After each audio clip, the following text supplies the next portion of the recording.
Alors, je voudrais vous parler un petit peu de... Bon, c'est une réflexion que j'avais eue quand j'étais parti en Afrique, où on a un petit peu parlé de...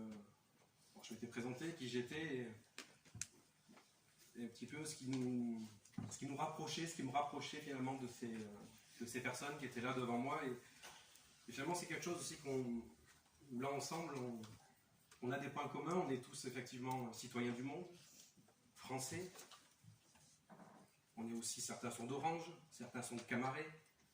On a aussi des origines ardéchoises, quelques-uns. Mais on a surtout, on est le peuple de Dieu. On est nous, ensemble, chrétiens, on est le peuple de Dieu. Et dans la Bible, Dieu nous dit, il y a des conditions, on va les regarder un petit peu ensemble, on a des conditions, des responsabilités. On va voir aussi dans la situation dans laquelle on était. Et on a aussi des garanties d'être ce peuple de Dieu. Alors je vous propose une première lecture en 2 Corinthiens 6, au verset 16. On va commencer au milieu du verset 16. « Car vous êtes le temple du Dieu vivant, selon ce que Dieu a dit, j'habiterai au milieu d'eux, et j'y marcherai, et je serai leur Dieu, et eux seront mon peuple. » Donc on voit en effet que déjà les conditions pour lesquelles on est le peuple de Dieu, elles nous sont rappelées ici. Et il faut bien être conscient qu'effectivement Dieu est au milieu de nous. On peut voir aussi en Exode 19, en versets 5 et 6. Et maintenant, si vous écoutez attentivement ma voix, et si vous gardez mon alliance, vous m'appartiendrez en propre d'entre tous les peuples, car toute la terre est à moi, et vous me serez un royaume de sacrificateurs et une nation sainte. Donc là on voit déjà pour ce que Dieu avait mis en place dans son plan, il avait déjà préparé un peuple. Et donc on voit en effet effectivement là déjà que Dieu avait choisi son peuple, et on voit tout de suite qu'il le prépare, qu'il appelle vraiment il nous nomme vraiment le peuple de Dieu. Et c'est une condition dans laquelle où on doit effectivement bien prendre conscience. On va voir dans la situation dans laquelle on est, donc on peut voir ça en 1 Pierre 2, versets 9 et 10. Mais vous êtes une race élue, une sacrificature royale, une nation sainte, un peuple acquis, pour que vous annonciez les vertus de celui qui vous a appelé des ténèbres à sa merveilleuse lumière. Vous, qui autrefois n'étiez pas un peuple, mais qui maintenant êtes le peuple de Dieu. Donc là, on se rend compte effectivement de la dimension dans laquelle Dieu nous place, dans laquelle Dieu veut qu'on soit. On peut voir aussi après en Deutéronome 7, au verset 6, « Car tu es un peuple saint, consacré à l'Éternel, ton Dieu. Et l'Éternel, ton Dieu, t'a choisi, afin que tu sois pour lui un peuple qui lui appartienne, en propre, d'entre tous les peuples qui sont sur la face de la terre. » Donc on voit dans ces deux exemples que, encore une fois, Dieu nous met à part, nous met dans une situation qui nous amène à avoir des responsabilités. Et on va voir en Colossiens les responsabilités que l'on a en tant que peuple de Dieu. On va voir en Colossiens 3 au verset 12.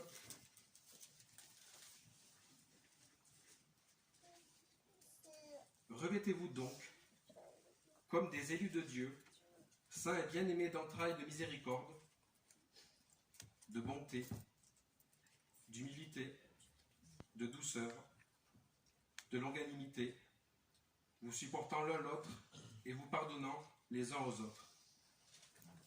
Si l'un a un sujet de plainte contre un autre, comme aussi le Christ vous a pardonné, vous aussi faites de même. Et par-dessus toutes ces choses, revêtez-vous de l'amour, qui est le lien de la perfection.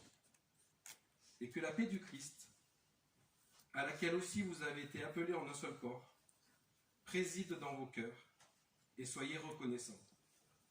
Donc là on voit ce en quoi ça ça nous engage. C'est des versets qui sont assez durs à lire, qui sont un petit peu difficiles aussi à assimiler, à les prendre un peu pour soi. En tout cas, ça fait un beau programme auquel on essaie de s'attacher. Moi, j'aime bien les relire de temps en temps, ces versets. Ça nous replace un petit peu dans la condition dans laquelle Dieu veut qu'on soit, laquelle on est appelé. Voilà. Donc après, je vous propose aussi une lecture en Tite. En Tite 2. Donc ça, c'est les actions qu'on a à faire. Donc on a vu un petit peu les responsabilités sur lesquelles on est appelé, mais on a aussi des actions à faire. Donc Tite 2 au verset 11. Car la grâce de Dieu qui apporte le salut est apparue à tous les hommes, nous enseignant que, reniant l'impiété et les convoitises mondaines, nous vivions dans le présent siècle sobrement et justement et pieusement, attendant la bienheureuse espérance et l'apparition de la gloire de notre grand Dieu et Sauveur Jésus-Christ, qui s'est donné lui-même pour nous, afin qu'il nous rachetât de toute iniquité, et qu'il purifia pour lui-même un peuple acquis, zélé pour les bonnes œuvres. Donc on voit là encore ce que Dieu nous demande, ce qu'il nous demande personnellement, mais aussi en tant que peuple. C'est son souhait que son peuple, que le peuple de Dieu ait une conduite qui soit digne et des pensées qui soient dignes pour lui. Je parle en premier pour moi, vraiment que chacun soit, j'allais dire sensible, soit attentif à ce que l'on dégage, à ce que l'on voit de nous. Voilà, qu'on est déjà ensemble, nous, le peuple de Dieu, une attitude qui lui soit digne. Et on peut voir après les garanties que ça nous donne d'être dans le peuple de Dieu, d'être du peuple de Dieu. En Psaume 94, car l'Éternel ne délaissera point son peuple et n'abandonnera point son héritage. Donc voilà là une garantie qui nous fait du bien, une assurance où Dieu ne nous abandonnera pas. Il a écrit, il a dit et il le fait. On expérimente en vieillissant un peu, j'imagine, quand on est encore un peu plus âgé dans le chemin, qu'on se rend compte qu'effectivement que Dieu est là, que Dieu est présent dans nos vies. On peut voir aussi encore des bénédictions en Deutéronome 33. Tu es bienheureux Israël, qui est comme toi, un peuple sauvé par l'Éternel, le bouclier de ton secours et l'épée de ta gloire. Tes ennemis dissimuleront devant toi, et toi tu marcheras sur les lieux élevés. Je vais le répéter ce verset. Tu es bienheureux Israël, qui est comme toi, un peuple sauvé par l'Éternel, le bouclier de ton secours et l'épée de ta gloire. Tes ennemis dissimuleront devant toi, et toi, tu marcheras sur les lieux élevés. Quelle espérance de s'imaginer, de se rendre compte comment Dieu est au-dessus de tout, et qu'il nous fait avancer, et qu'il nous veut vraiment entre ses mains, dans son regard, en fait, dans son sillon. Il veut qu'on soit en permanence là, et il est au-dessus de tout. Et je lirai un dernier verset, l'avant-dernier, en 2 Chroniques. 2 Chroniques 9 au verset 7. Heureux tes gens, et heureux ceux-ci tes serviteurs, qui se tiennent continuellement devant toi, et qui entendent ta sagesse. Béni soit l'Éternel ton Dieu, qui a pris plaisir en toi, pour te placer sur son trône comme roi pour l'Éternel ton Dieu. Parce que ton Dieu a aimé Israël pour l'établir à toujours, et il t'a fait roi sur eux pour faire droit et justice. Là encore, on voit le projet de Dieu pour notre vie sur cette terre, et combien il nous est précieux de s'approprier ces versets et d'en prendre conscience. Et je terminerai juste par le verset d'Apocalypse 22, verset 21, le dernier verset de la Bible, et qu'on puisse vraiment se prendre conscience que nous sommes le peuple de Dieu qui nous veut comme sauvés. Que la grâce du Seigneur Jésus-Christ soit avec vous, avec tous les saints, avec nous. Merci. Comment Dieu nous voit maintenant? Nous sommes le peuple de Dieu en tant que chrétiens, et on pourrait se dire, avec ce que nous a lu Anthony, écoutez, c'est pas Jojo, quoi. Pas vraiment. Et puis, dans le cantique, juste le 32, juste avant, vous voyez, il est dit oui, t'es racheté seul dans leur sainte allégresse, chanteront tes bontés, béniront ta tendresse. Pour qu'on puisse être comme ça, avoir une sainte allégresse et chanter les bontés, il faut qu'on soit quand même en paix. Il faut qu'on soit heureux, qu'on soit en paix, qu'on ne se sente pas coupable, qu'on se sente aimé. Il y a un tas de choses à passer pour pouvoir chanter à Dieu et être heureux de chanter. Si vous avez une semaine pas facile, ou quand je dis pas facile, c'est-à-dire voilà, vous avez fait des bêtises, vous avez fait, je sais pas, vous avez mal pensé, mal parlé, enfin classique quoi. Et c'est quand même peut-être plus dur après quand on réfléchit à tout ça, on se dit mais quand même, comment Dieu voit ça, comment Dieu me voit, comment Dieu voit ce peuple qui en fin de compte plein de défauts, plein de choses nous sommes des humains. Et puis Jean il nous dit celui qui dit qu'il n'a pas péché fait Dieu menteur. Et puis en même temps il dit nous n'avons pas péché. Et comment Dieu nous voit? Alors il y a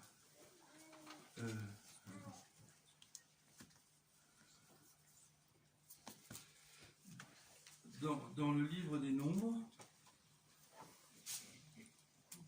c'est, vous savez, c'est Balak qui dit, qui voit le peuple de Dieu qui arrive, qui va rentrer bientôt au niveau du Jourdain de Jéricho, là, il a peur de ce peuple, c'est Moab, et il dit à un prophète qui s'appelle Balaam, viens maudire ce peuple, viens maudire ce peuple. Et vous savez, c'est la fameuse histoire de l'ânesse qui parle, qui dit à son maître, mais qu'est-ce que tu fais, pourquoi tu me tapes, tu vois bien que si j'ai ce comportement-là, c'est qu'il y a un problème. Puis l'ange de Dieu lui dit, attends, là, tu es en train de partir pour avoir de l'argent, puis tu vas peut-être pas écouter ce que je vais te dire, écoute bien ce que je vais te dire, c'est la parole que je te donnerai, tu la respecteras. Et donc, le prophète, il va, et qu'est-ce qu'il dit? Il voit tout ce peuple, il voit ses tentes. Il y a des tentes, c'est couvert. Je sais pas, imaginez-vous, il y a une montagne, elle fait 600 mètres, et puis il y a cet endroit, la plaine de Moab, tout ça par là-bas, et c'est rempli de tentes. Il y a des animaux, etc. Et il voit ça. Donc il a, ça c'est, je ne me rappelle plus la famille, c'est. Je peux parler fort si vous voulez, hein. Ça ne me dérange pas du tout. D'accord. Ma femme m'empêche toujours de parler fort. Alors, il dit, donc il doit dire des malédictions. Et donc, à chaque fois, au lieu de faire une malédiction, il dit une bénédiction. Parce que Dieu le pousse à dire la bénédiction.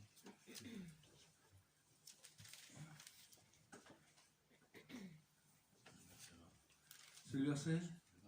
Le 20? Ouais. Oui, alors c'est pas celui-là que je veux, c'est pas celui-là que je veux. Voilà, c'est celui-là. Chapitre 24, au verset 5, que tes tentes sont belles, ô Jacob, et tes demeures, Israël. Vous voyez ce que Dieu fait dire à ce prophète de ce peuple. Qu'est-ce qui s'est passé pendant 40 ans dans ce désert? C'était sympa le peuple? Et on sait bien, le peuple fit encore ce qui est mauvais de l'Éternel. Il a fait que ça. Et alors, juste juste en Deutéronome au chapitre 1. Donc là, Moïse, il reprend un petit peu tout ce qui s'est passé, il explique au peuple, voilà ce qui s'est passé, et il dit, au verset 26, il explique que quand les espions sont partis dans le pays pour voir le pays, qu'ils ont ramené plein de beaux fruits, et bien, au lieu de se réjouir, je crois que Caleb et Josué, eux, ont défendu la partie, mais les autres ont dit non, il y a des géants dans le pays, on ne peut pas y aller, on a peur. Et qu'est-ce qu'il est dit au verset 27 ? Et vous murmurâtes dans vos tentes, et vous dites, c'est parce que l'Éternel nous hait, nous déteste, qui nous a fait sortir du pays d'Égypte afin de nous livrer aux mains des Amoréens pour nous détruire. Vous voyez dans les tentes ? Vous voyez ce qu'il disait dans les tentes ? Et juste après, en même temps, Dieu fait une bénédiction, il dit que des tentes sont belles pour Jacob et des demeures pour Israël. Donc voilà, que nous soyons rassurés, quant à la vision de Dieu qu'il a de son peuple. Il ne nous voit pas comme nous, on peut nous voir parfois, mais il nous voit magnifique parce qu'il nous voit à travers Christ et à travers son œuvre.